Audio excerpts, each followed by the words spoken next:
Salam değerli izləyicilər, Azərbaycanda yeni müavinətin verilməsinə başlanacaq və söhbət 8000 manatdan gedir. Değerli izləyicilər, xəbəri axıra qədər izləyirik, videonu bəyənirik və burada üstə gəl işarəsi görünürsə bir dəfə üzərinə vurun ki, digər vacib xəbərlərimiz də qarşınıza çıxsın.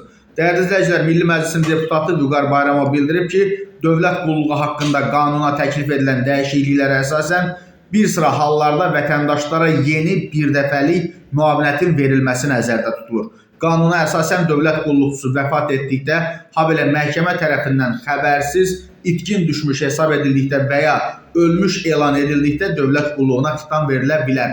Bu əsasla dövlət qulluğuna xitam verildikdə dövlət qulluqçusunun vərəsələrinə orta aylıq dövlət məvacibinin 4 misli miqdarında müavinət ödəniləcək. 2024-cü ilin yekunlarına əsasən dövlət qulluqçularının sayı 27400 nəfərdir və onların orta aylıq nominal məvacibi təxminən 2000 manatdır. Bu o deməkdir ki, yeni müavinətin məbləği orta hesabla 8000 manat olacaq. Və Vüqar Bayramovun sözlərinə görə bu müavinətin təyinatında məqsəd vətəndaşların sosial təminatını daha da gücləndirmək və dövlət qulluqçularının ailələri üçün sosial müdafiə imkanlarını genişləndirməkdir.